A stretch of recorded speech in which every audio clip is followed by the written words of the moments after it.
Hello guys. So last time we have finished till the electric potential due to a system of charges.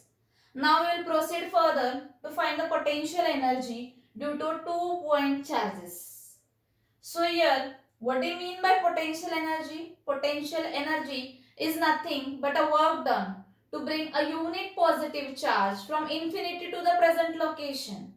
So कितना काम कर रहे हैं आप उस चार्ज के ऊपर इन्फिनिटी से उसके प्रेजेंट लोकेशन तक लाने तक. That is nothing but your potential energy. Now today we are going to find that potential energy due to 2-point charges. अगर दो चार्जेस आपके सिस्टम में हैं तो उनकी वजह से क्या कितनी पोटेंशियल एनर्जी आएगी उसका एक्सप्रेशन हम फाइंड आउट करने वाले हैं. So let's start with that expression.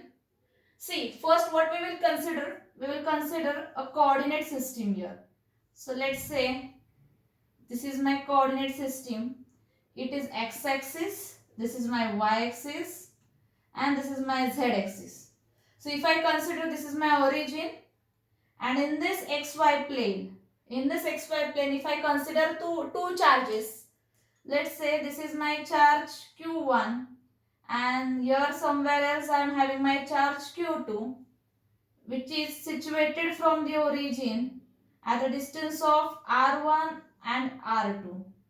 So this r1 and r2 is the distance from where the charge q1 and q2 are situated from the origin.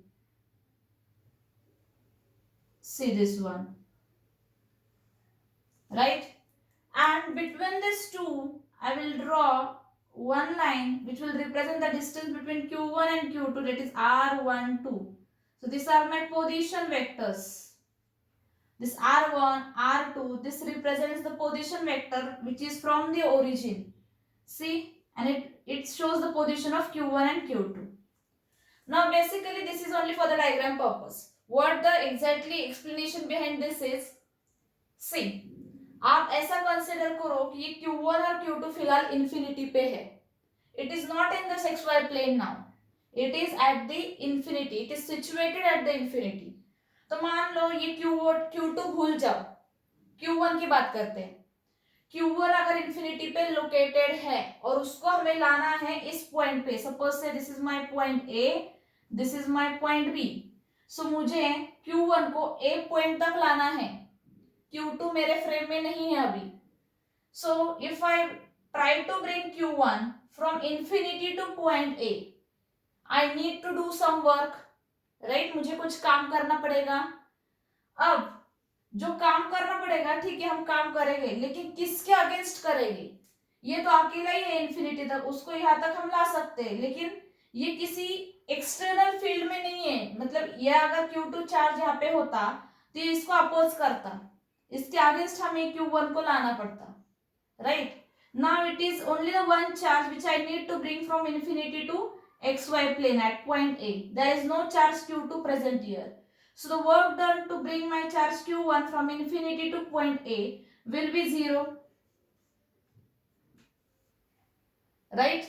Means it is not under the influence of charge q2 now. q2 हमारे frame में है ही नहीं, खाली q1 को हम ला रहे हैं, इसलिए वर्क डन उसका हो गया 0. अगर हम पोटेंशियल की बात करें, that is potential, electric potential due to charge q1, तो उसका फॉर्मूला आएगा v1 is equal to 1/4 pi epsilon naught q1 upon r1. ये हो गया हमारा इलेक्ट्रिक पोटेंशियल का फॉर्मूला. लेकिन वर्क डन इस केस में क्या आएगा? 0 आएगा. अब बात करते हैं q2 की. अब q2 को जब हम इंफिनिटी से ला रहे हैं तब ऑलरेडी q1 प्रेजेंट है वहां पे. So we need to do work against q1 to bring charge q2 at the position B. समझ में आ रहा है? हमें q1 के अगेंस्ट कुछ वर्क करना पड़ेगा ताकि q2 को हम इस B पॉइंट तक ला सके, क्योंकि ऑलरेडी अभी q1 प्रेजेंट है. So q2 is under the influence of q1. So we need to do some work to bring q2 charge at point B under the influence of q1. So that work done is given by the formula, that is, आपको एक formula पता है, that is electric potential is nothing but work done per unit charge, ये आपको पता है। तो हमें ये वर्क डन निकालना है, तो इसका फॉर्मूला हो जाएगा V इंटू क्यू, राइट। अब यहाँ पे ये जो है, ये किसके खिलाफ हम वर्क डन कर रहे हैं या किसके लिए वर्क डन कर रहे हैं? ये तो Q1 चार्ज ऑलरेडी फ्रेम में है, हम Q2 को लाना चाहते हैं। सो हम किसके लिए वर्क कर रहे हैं? Q2 के लिए। सो ये चार्ज Q2 आ जाएगा।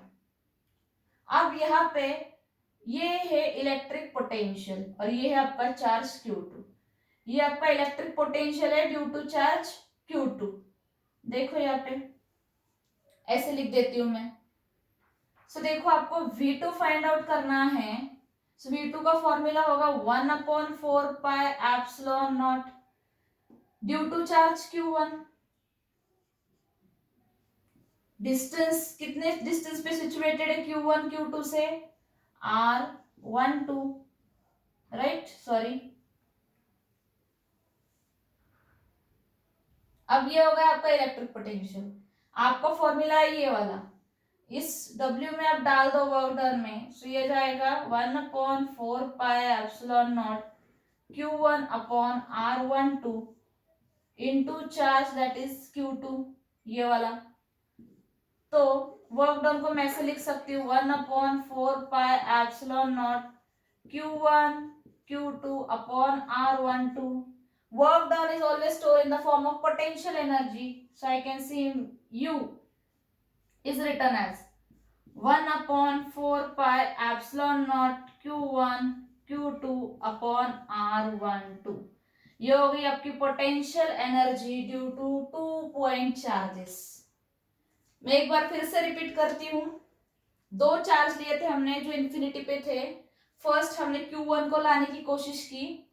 Q1 जब ला रहे थे तब Q2 प्रेजेंट नहीं था। सो जो काम करना पड़ा that was 0, that is work done required to bring Q1 charge from infinity to the present location that is at point A will be 0. अब उसका potential at point A will be 1/4 pi epsilon naught Q1 upon R1। ये general formula से है जो हमने पिछली बार देखा था। उसके बाद हमें फाइंड आउट करना है Q2 को। अब Q2 रह गया है जिसको इन्फिनिटी से हमें यहाँ पे लाना था, लेकिन उसके पहले Q1 आ गया है। अब Q2 Q1 के इन्फ्लुएंस में है, सो हमें कुछ वर्क डन करना पड़ेगा। सो हमें ये फॉर्मूला पता है that is potential, electric potential is nothing but work done per unit charge. तो हमें वर्क डन निकालना है, तो ये दोनों को मल्टीप्लाई किया that is V2 is the electric potential due to a charge Q2 and into charge Q2 by this formula. अब यहाँ पे ये जो हम V2 फाइंड आउट कर रहे हैं ये है electric potential due to charge Q1 on Q2। समझ में आ रहा है? हम जो इलेक्ट्रिक पोटेंशियल फाइंड आउट कर रहे हैं इसका है, ये Q2 इसके अंडर इन्फ्लुएंस है, तो यहाँ पे चार्ज Q1 आएगा। अब आपको ये जो फॉर्मूला था इसमें V2 की वैल्यू एक बार हमने निकाल दी, तो हमने ये डाल दी इनटू चार्ज Q2। ये इस तरह भी लिख सकते हैं।